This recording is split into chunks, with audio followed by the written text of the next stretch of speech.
Hi, and welcome to the ninth episode of my Dream Log series. I'm Nora from Nora Healings, and in today's episode, I want to talk about paranormal encounters that I have regularly in my dreams. I keep dreaming about being called or invited to places where there's a malevolent spirit or energy that terrorizes the residents there. And I will describe what I encounter at these places, what I do there, and then I share my view on why I believe I have these dreams and how they help me to expand my view and my experience around emotions like fear and anger. So, oftentimes in my dreams, I go to a place, a house, where the people need help with spirits or energies that cause somewhat of a haunted house effect, I would call it. And I'm talking about, the negative kind of haunted, not just the harmless type of activity.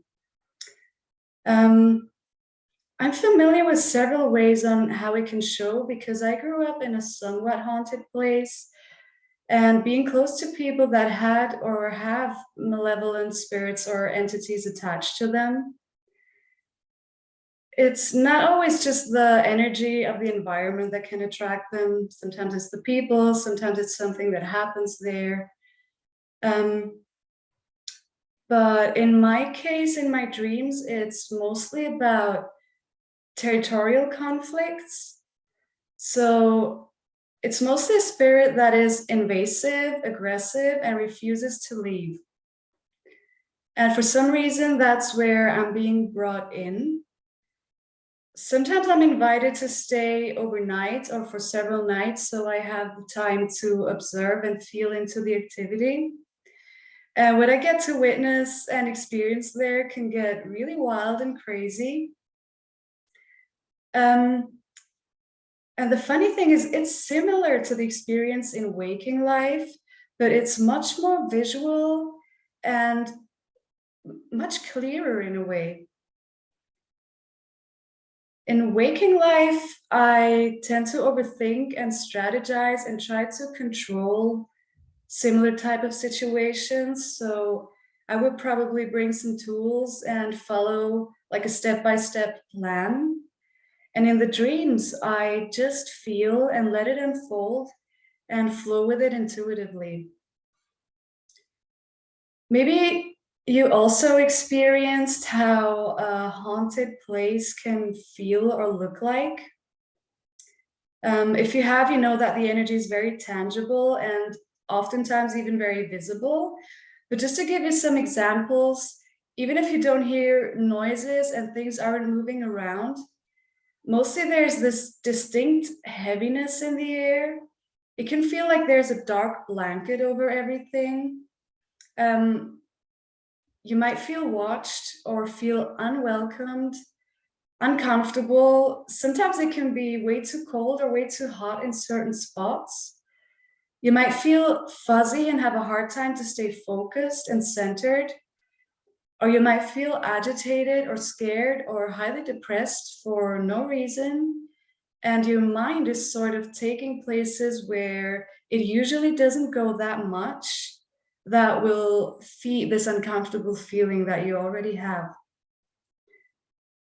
And it's the same in my dreams, but everything is just amplified and a little bit exaggerated. And so as the activity starts to act up strongly, I step in and I connect with the spirit and speak directly with it. I let it know I am there and that this behavior is no longer accepted and that it's the territory of the people and they have the right to live there in peace. So that's step one. And the second step is when they show themselves and kind of materialize in a certain form. It can either look like a human. Sometimes it looks a bit like, demonic or cryptid looking, or just like dense black smoke. And usually that's when they start to impress and attack me with all they got. It can be very overwhelming. It can feel like being in a tornado, or even like being drowned in just, fear and dread and darkness and horror. It's sort of paralyzing, but this is the moment where an interesting process of transmutation begins.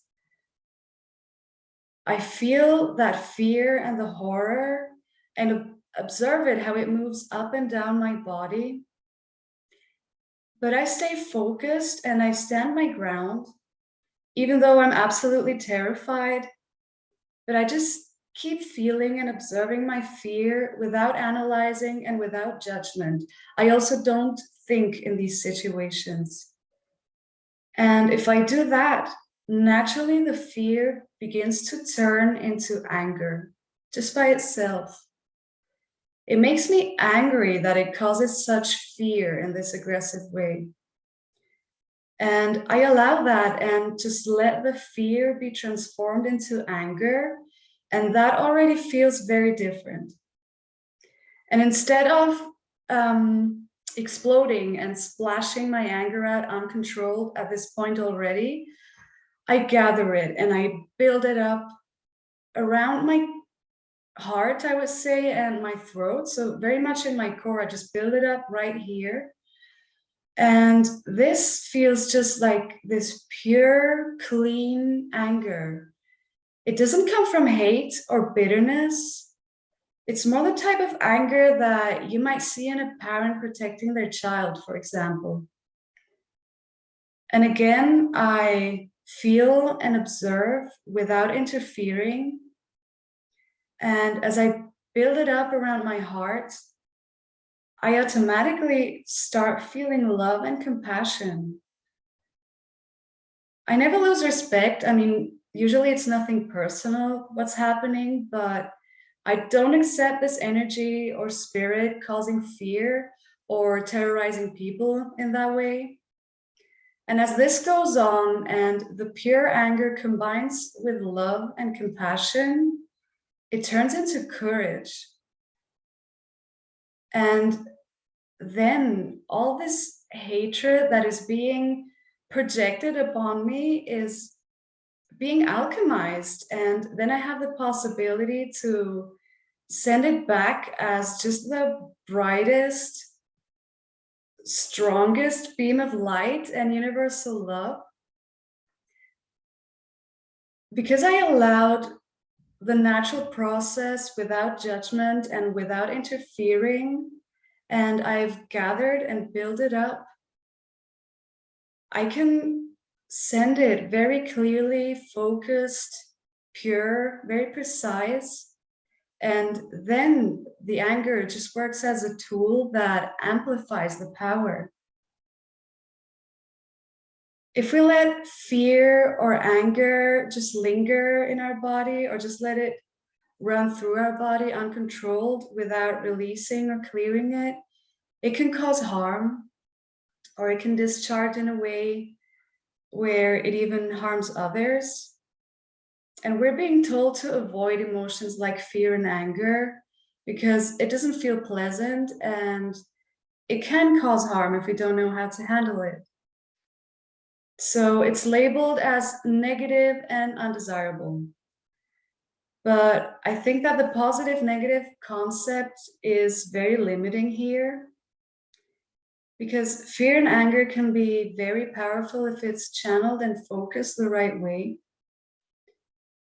Maybe you also heard the theory that every emotion is either love or fear-based. And I see how this idea can be helpful to analyze some decisions that we make, but I just don't think that it's the only truth. Because I was just thinking, what if fear is actually based on love? Like in this famous case where a mother was able to lift up a car with one arm to rescue her child from underneath the car. That's a real story. And so this type of fear that is clearly channeled can be so powerful.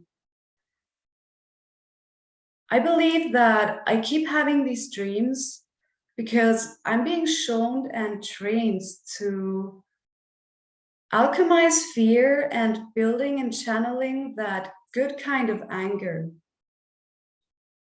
And to truly learn about the process and being able to actually apply it in a real life situation, I have to be exposed to this experience where I just must do it. There's no time to think about running away or avoiding it in any way. I could read or hear about this all I want, but if I really want to understand and integrate it, I need to experience it over and over again until I'm so familiar with it that the natural instant reaction or the impulse will be effective and helpful instead of chaotic and insecure and potentially damaging. I hope that makes sense. So I see this as a training that I'm actually very grateful for. And in the dreams, I use this to fight ghosts or entities. And in my day-to-day life, I realize that anything or anyone that obviously attacks in a way that tries to cause me to feel scared, pull me down, confuse or anger me or disempower me, usually comes from a place of either noticing my power and feeling threatened by it, or it can be because there's a lack of connection to source and they sadly fear off these energies like, anger or fear or bitterness. But I think in most of the cases, it's just a subconscious projection of someone who can't handle and alchemize energies on their own. Either way, I believe the truth is that the ones attacking are actually weak. I mean, think about it. Otherwise, they wouldn't have the need to attack. And I realized for me that there is nothing to be afraid of or to be impressed by in a way that makes me lower my frequency. And the more I think about it, the only thing that feels true and real, and where I believe that's the source and the base of everything, is love, or at least was love at some point. And maybe every other emotion is a distortion of that. And my goal is to respond, if I respond, by recognizing that and then sending back this cleared version of the distorted version of love that I receive in a situation that makes me feel threatened or like being attacked.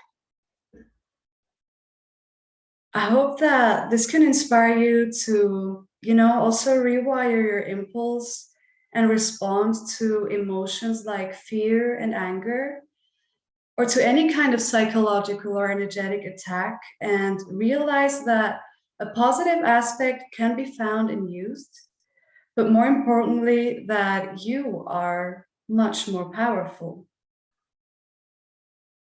Especially if you learn to, stand your ground, allow this natural alchemy process, give it some time, focus that energy, feel that love, gather it in your heart, and then either let your presence speak for itself or project it consciously, verbally or energetically, back to the source of threat or attack.